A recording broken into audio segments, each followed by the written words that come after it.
ಬೇರೆಯವರು ನಮ್ಗೆ ತೊಂದರೆ ಮಾಡಬೇಕಂತ ತಹಸೀಲ್ದಾರ್ಕ ADLRಕ ಕಾಸು ಕೊಟ್ಟು ಅವರು ಮುಖಾಂತರ ಇವಾಗ 75/2 70/1 ಎಲ್ಲ 76 77 78 ಜಮೀನುಗಳು ರದ್ದುಪಡಿಸ್ಬೇಕು. ಅವ್ರು ಕೃಷ್ಣಪ್ಪನ ಒಂದೇ ಕುಟುಂಬಕ್ಕೆ ಮಾಡಬೇಕು ಖಾತೆ ಅಂತೇಳ್ಬಿಟ್ಟು ತಹಸೀಲ್ದಾರು ADLR ನಮ್ಗೆ చాలా ತೊಂದರೆ ಕೊಡ್ತಾವ್ರೆ. ನಾವೇನ ಅಕಸ್ಮಾತ್ ತೊಂದರೆ ಕೊಟ್ಟಿದ್ದಾದರೆ ಜಿಲ್ಲಾಧಿಕಾರಿಗಳಾಗಲಿ ಇಲ್ಲ ಅಥವಾ ನಮ್ಮ ತಹಸೀಲ್ದಾರು ಆಫೀಸ್ ಮುಂದ್ಗಡೆ ಆಗಲಿ ನಾವಿಬ್ಬರಲ್ಲೂ ವೀಸಾ ಕುಡಿದು ಸಾಯ್ತೀರಿ ಗ್ಯಾರಂಟಿ. ಇದು ಬಿಟ್ಟರೆ ನಮ್ಗೆ ಇನ್ಯಾವುದು ಗತಿಯಿಲ್ಲ. ನಾವು ಇದ್ರಾಗೆ ಜೀವನ ಮಾಡ್ತಾ ಇರೋದು. ತಹಸೀಲ್ದಾರ್ ಭಾರಿ ತೊಂದರೆ ಕೊಡ್ತಾವ್ರೆ, ADLR ಭಾರಿ ತೊಂದರೆ ಕೊಡ್ತಾವ್ರೆ ಸ್ವಾಮಿ.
ಅಲ್ಲ ಸರ್, ಫೀಸ್ ಕಟ್ಟಿದಾಗೆ ನೀವು ಸರ್ವೆ ಮಾಡಲಿಲ್ಲ, ಇವಾಗ ಯಾಕೆ ಮಾಡ್ತೀರಿ? 25 ಎಕರೆ ಕಾನೂನು ಮಾಡ್ತಾ ಇದ್ದಾರೆ.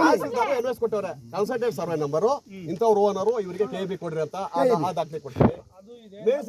ಒಂದ್ ನಿಮಿಷ, ಈಗ ಸರ್ ನಾನು ಒಂದ್ ನಿಮಿಷ ಹೇಳ್ಬಿಡ್ತೀನಿ, ಕೇಳಿಸ್ಕೊಳ್ಳಿ. ಇವಾಗ ಯಥಾಸ್ಥಿತಿ ನೀವಿಲ್ಲಿ ಏನಿದೆ ಸ್ವಾಧೀನದಲ್ಲಿ ಯಾರಿದ್ದಾರೆ, ಒಂದ್ ನಿಮಿಷ ಸರ್ ನಾನು ಹೇಳ್ತು, ನೀವು ಸರ್ವೆಗಿರ್ವೆ ಅವೆಲ್ಲ ಬೇಡ.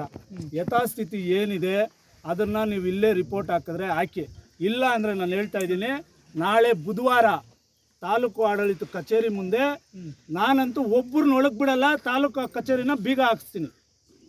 ಆಯ್ತು, ಅದಲ್ಲ ಅದು ನಿಮ್ಮ ಅಲ್ಲ ರೈಟ್ಸ್ ಅಲ್ಲ, ನಾನೊಂದು ಹೇಳೋದು, ನನ್ನವ್ರಿಗೆ ನೋವು ಕೊಡ್ತಾ ಇದ್ದೀರಿ, ನನ್ನ ದಲಿತರಿಗೆ ನೋವು ಕೊಡ್ತಾ ಇದ್ದೀರಿ. ಎಷ್ಟು ಸರಿ ನೋವು ಕೊಡ್ತೀರಿ? ಇದು ಫಸ್ಟ್ ಟೈಮ್ ಅಲ್ಲ.